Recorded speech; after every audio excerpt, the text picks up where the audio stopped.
AB পার্টির chairman, Bangladesh ইসলামী ছাত্র শিবিরের সাবেক কেন্দ্রীয় সভাপতি জনাব মুজিবুর রহমান মঞ্জু জামাত ইসলামীর বিরুদ্ধে একটা লিমিট ক্রস করা রাজনীতি করেছেন।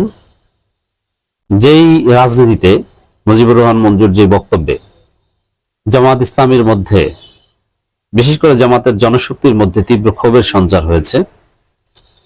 এই নির্বাচনের আগ মুহূর্তে যখন দরকার ইস্পাত কঠিন ঐক্য, যখন সকল ভেদাভেদ ভুলে সবাই মাঠে ময়দানে ঝাঁপিয়ে পড়া দরকার, যখন সবচেয়ে বড় চ্যালেঞ্জ যে ঈগল প্রতীক, শাপলাকলির প্রতীক, এগুলোকে নিজেদের মনে করে দাঁড়িপাল্লার মতো জনপ্রিয় পপুলারাইজ করার চেষ্টা করবে, সেই মুহূর্তে এটা মুজিবুর রহমান মঞ্জুর জন্য একটা বড় ধাক্কা।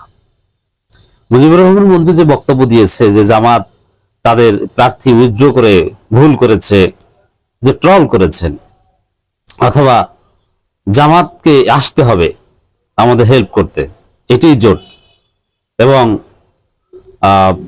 আমি কেন জামাতের কাছে হেল্প চাইতে যাইব, জামাত এই সেই নানান কিছু বলেছে, আপনারা দেখেছেন। এই বক্তব্য জামাত মানে জামাত ইসলামীকে সাহায্য চাইতে যাইবেন না, জামাত নিজ উদ্যোগে তার কাছে আসবে, নানান কথাবার্তা বলেছেন। বিশেষ করে জামাত এবি পার্টি জোট, জামাত এনসিপি জোট, এগুলো নিয়ে কথা বলেছেন।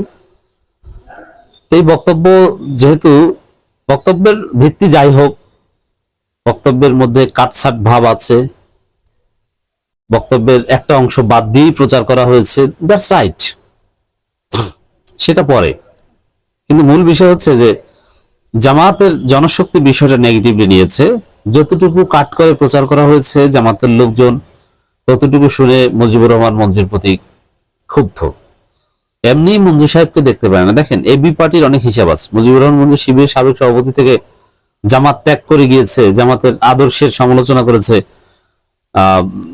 পোস্ট ইডিওলজিক্যাল দল করার কথা বলেছে, এবং জামাতের চরম দুঃসময়ে নানান কিছু। তাতে মুজিবুর রহমান মঞ্জুর উপর জামাতের লোকজন, জামাতের মধ্যে একটা কনজারভেটিভ দলের লোকজন এমনিতেই চরম ক্ষুব্ধ।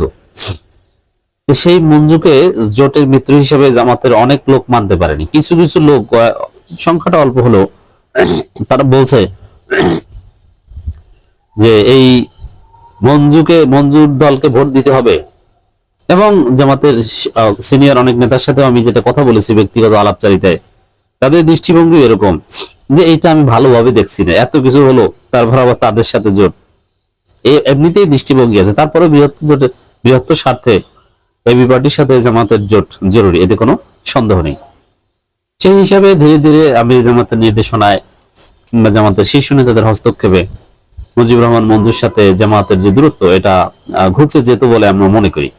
কিন্তু কাটা জায়গায় নুনের ছিটা দিয়েছেন, গরম তেলে ঘি ঢেলেছেন মুজিবুর রহমান মঞ্জু সাহেব নিজে।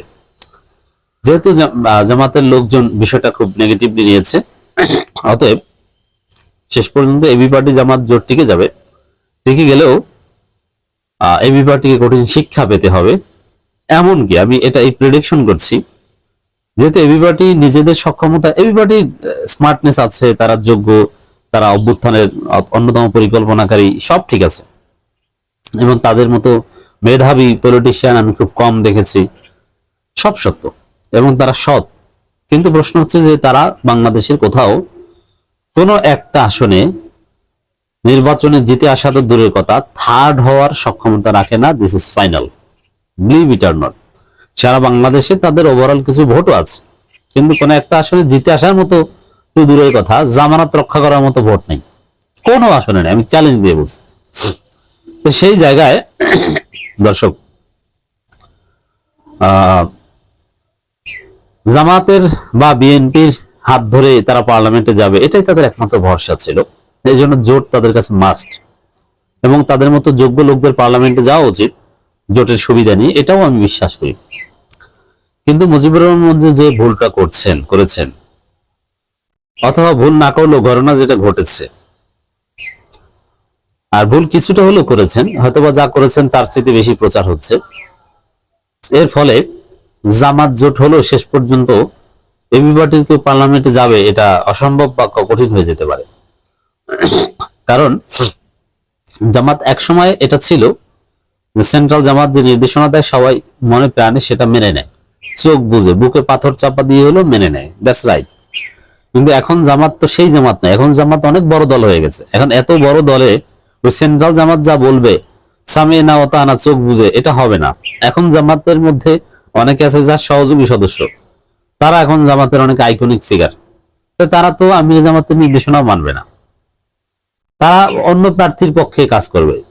অনেকে ব্যক্তিগত উদ্যোগে দামি প্রার্থী দাঁড় করাতে পারে এবং করিয়েছে, দিস ইজ অ্যাবসলিউটলি রাইট। এবং আপনারা দেখেছেন যে কুমিল্লার একটা আসনে নমিনেশনকে কেন্দ্র করে সেন্ট্রাল জামাত যাকে নমিনেশন দিয়েছে তার বিরুদ্ধে জামাতের অধিকাংশ রকম বিদ্রোহ করেছে, এমনকি তাকে আওয়ামী লীগ ট্যাগ দিয়ে তাকে অনুষ্ঠান থেকে বের করে দেয়া, মাইক কেড়ে নেওয়ার মতো ঘটনাও ঘটেছে বাংলাদেশে। জামাতের মধ্যে এই ঘটনা ঘটে। কেন এটা ঘটেছে? জামাত অনেক বড় দল, এখন চাইলেই কোন একটা সিদ্ধান্ত দিলেই সেটা বাস্তবায়ন হবে তা না। সবচেয়ে বড় বিষয় হচ্ছে যে মুজিবুর রহমান মঞ্জু সাহেবরা যে কথা বলেছেন যে জামাতকে আমার কাছে যেতে হবে, আমি কেন সাহায্য চাই যাইব। দুই জায়গায় দেখবেন যে আমিরে জামাত বললেও জামাতের অনেক লোক এই শীতের মধ্যে তার জন্য কাজ করতে বের হবে বলে মনে করছি না। এবং অনেকের মধ্যে ধারণা আছে যে এবি পার্টির মধ্যে এবি পার্টিকে ভোট দেওয়ার আগে জোটের সমীকরণে আমার জন্য মৃত্যু হয়, এরকম চিন্তা ভাবনা আছে। আপনি জানেন অনেকে হতাশ যে আমার শেষ পর্যন্ত এই আসনে ভোটার, ভাই কোন সিস্টেম আছে কিনা, আমাকে একটু অন্য জায়গায় নিয়ে দেন ভোটার, আমি এখানে ভোট দিতে পারবো না। তো সেই জায়গায় মুজিবুর রহমান মঞ্জুর উচিত ছিল অত্যন্ত সতর্কতার সাথে কথা বলা, জামাতের লোকজনকে কনভিন্স করা, তাদের কাছাকাছি যাওয়া। বরং আমি এনসিপি এবং এবি পার্টির যারা নেতৃবৃন্দ কয়েকজনকে ব্যক্তিগতভাবে পরামর্শ দিয়েছি যে আপনারা যে সাবেক শিবির নেতা, শিবিরের সাবেক সাথী ছিলেন বা সদস্য ছিলেন, এটা স্থানীয় জামাতকে যে বলেন যে ভাই চাচা আমি এবি পার্টি করি আর এনসিপি করি, আমি কিন্তু শিবিরের সদস্য ছিলাম, আমার আব্বা জামাতের রোকন ছিল, উপজেলার অমুক ছিল, এটা আপনি বলেন। এই এই ভালোবাসায় আপনাকে জিতিয়ে আনবে, নইলে তাদের মনের মধ্যে ঢুকে যাওয়া কঠিন হবে। দীর্ঘদিন বিএনপি জামাত একসাথে থাকতে থাকতে মনের মধ্যে ঢুকে গেছে, জোট হতে হলে মনের মধ্যে স্থান করে নিতে হয়। এখন আপনি যা শিবিরের পরিচয়টা দেন, এখন এবি পার্টি এনসিপি যাই হোক, আপনি বলেন যে ভাই দল যাই করি শিবিরে তো আমি এটা ছিলাম, জাস্ট এতটুকু বলেন, আপনাকে সিনসিয়ারলি গ্রহণ করবে। সেখানে উল্টো মুজিবুর রহমান মঞ্জুরে ঘৃণা ছড়াচ্ছে। তো মঞ্জুর সাহেব যে কথা বলছেন যে ট্রল করেছেন জামাতকে, যে অধ্যাপক লিয়াকত আলী ভুইয়া বা এরকম একজন হেভিওয়েট প্রার্থী মঞ্জুর সাহেবের আসনে জামাতের যিনি ছিলেন, তাকে উইথড্র করে চূড়ান্ত সমঝোতার আগে এটা ভুল করেছে, তার প্রার্থীটা থাকতো, প্রত্যাহারের শেষের সময় এসে প্রত্যাহার করতো। হ্যাঁ, জামাত এই ভুল করেছে, এতে কোনো সন্দেহ নেই। যেহেতু সিদ্ধান্ত ফাইনাল হয় নাই, এটা প্রার্থীটা প্রত্যাহারের শেষ সময় পর্যন্ত চলবে, অর্থাৎ জামাতের 300 আসনে প্রার্থী থাকা উচিত ছিল, নাম্বার ওয়ান। দ্বিতীয় হচ্ছে এখানে মুজিবুর রহমান মঞ্জু জামাতকে যথেষ্ট সম্মান দেখাতে পারেননি, কিছুটা তুচ্ছতাচ্ছিল্য করেছেন। তবে তার সব বক্তব্য শুনলে এটা জোটের গুরুত্ব বা জামাত জোট করতে যে স্যাক্রিফাইস করেছে, এখানে জামাতের আরো একটু স্ট্রং হওয়া দরকার, এইসব নানান বিষয় বলেছেন। জামাত এবি পার্টি সবাই মিলে একসাথে কাজ করা দরকার, এখানে কোনো দূরত্ব থাকা উচিত না। তিনি ওভারঅল ভালো কথাই বলতে চেয়েছেন, কিন্তু কথাটার মধ্যে যথেষ্ট ভদ্রতার অভাব ছিল এবং জামাতের লোকজনের কাছ থেকে তিনি গালি খেয়েছেন, এই ক্ষোভ এখানেও প্রকাশিত হয়েছে বলে মনে করছি। আর তিনি যে অহংকার দেখালেন, সঠিক কথা ওভারঅল যদি বলেও থাকেন, এটা তার জন্য শোভনীয় নয়। এর ফল আগামী নির্বাচনে এবি পার্টিকে পেতে হবে। তবে আমি চাই যে সবাই